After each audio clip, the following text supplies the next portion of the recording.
দেখুন, এই মনোজিতের মন পেতে অনেকেই তার কাছে আত্মসমর্পণ করেছে। আবার মনোজিৎ তার মন দিতে তার তরফ থেকে লুটতরাজের অভাব রাখেনি। আর এরকম মনোজিৎ সারা বাংলায় প্রচুর আছে। মনোজিৎ একটা ব্যতিক্রম নয়, বরং মনোজিৎ একটা সাধারণ একটা ব্যক্তি যারা তৃণমূল দলের হয়ে এই কাজই করে। কেউ প্রকাশ হয় কারোর নাম প্রকাশ হয় না। মনোজিৎ যদি সেই মহিলা যে ছাত্রীটাকে হিম্মত দেখিয়ে সমস্ত তথ্যকে প্রকাশ করেছে, সে যদি হিম্মতটা না দেখাতো, তাহলে মনোজিতের জায়গাতে থাকতো, তৃণমূলের বিপ্লবী সদস্য হয়েই থাকতো। আজকে সেই জায়গাটা হিম্মত দেখিয়ে একটা ছাত্রী সে তার বিরুদ্ধে অভিযোগ করেছে, তাই মনোজিৎ আজকে জেলখানায় আছে। সে জেলখানায় আছে মানে এটা নয় যে তৃণমূল লোকেরা খুশি, তৃণমূল নেতারা অনেক দুঃখিত। আগামীতে দেখবেন তার ছাড়ানোর জন্য তো অনেক চেষ্টা চরিত্র হবে। আর নিজে পশ্চিমবঙ্গের মুখ্যমন্ত্রী আজকে দিল্লিতে অমিত শাহকে চিঠি লিখছে যে ফেক নিউজ, সোশ্যাল মাধ্যমে নানা রকমের বিকৃত তথ্য সব চালানো হচ্ছে, আপনি ব্যবস্থা নিন। কেন আপনি রাজ্য ব্যবস্থা নিতে পারছেন না কেন? কর্ণাটকে তো ব্যবস্থা নিয়েছে, আইন করেছে, আপনি নিজে আইন করুন।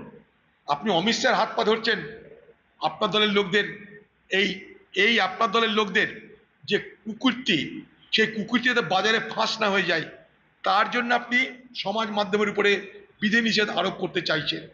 বাকি কেউ চাইছে না।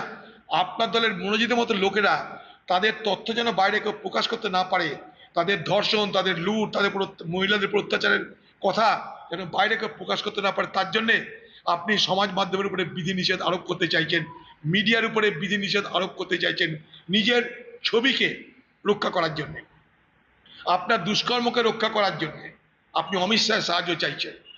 কিছু করার নাই, এটা তৃণমূল যতদিন থাকবে এই জিনিস চলবে। দিদি বলে যে ভাঙন ঠেকাতে নাকি কোটি কোটি টাকা দিচ্ছে, সে বর্ষাকালেই কাজ হবে সেগুলো, কারণ বর্ষাকালে কাজের কন্ট্রাক্টরের লাভ বেশি, যারা কাজ করায় বা যারা কাজ করে তাদের সকলের ধান্দা বেশি। আর বালি, মাটি, পাথর যেখানে যা আছে সব লুট করে তৃণমূলের নেতাদের পেট ভরাতে হবে। তাতে মানুষের বিপদ হোক, গ্রাম উড়ে যাক, মন্দির মসজিদ ভেঙে যাক, যা খুশি হয়ে যাক, তৃণমূল নেতাদের পেট ভরাতে সারা বাংলাকে উজাড় করে দেওয়ার ব্যবস্থা চলছে। তৃণমূলের লোকের পেট ভরাতে সারা বাংলা উজাড় হয়ে যাক, তাতে কিছু যায় আসে না বাংলার মুখ্যমন্ত্রী। শুধু ভোটে জেতাও, বোমা বানাও, পিস্তল কেনো, গুলি চালাও, মারধর করো, পুলিশকে সামলাও, ভোটে জেতাও, বাকি যা খুশি করো। সারা বাংলাকে লুট করবার ইজারা দিয়ে দেওয়া হয়েছে। আর এটাই তো হবে তৃণমূলে, আর কি আছে? যেখানে চুরি সেখানে তৃণমূল, যেখানে লুট সেখানে তৃণমূল, যেখানে ধর্ষণ সেখানে তৃণমূল, যেখানে অস্ত্র সেখানে তৃণমূল, যেখানে হত্যা সেখানে তৃণমূল। এইটা তৃণমূল। বাংলায় সব অপরাধের পিছনে তৃণমূল। আর সব অপরাধীদের যিনি নায়িকা বাংলার মুখ্যমন্ত্রী মমতা ব্যানার্জি, তিনি এই ব্যাপারে চুপ। এত বড় ঘটনা কসবার তিনি চুপ, মিস সাইলেন্স, চুপ।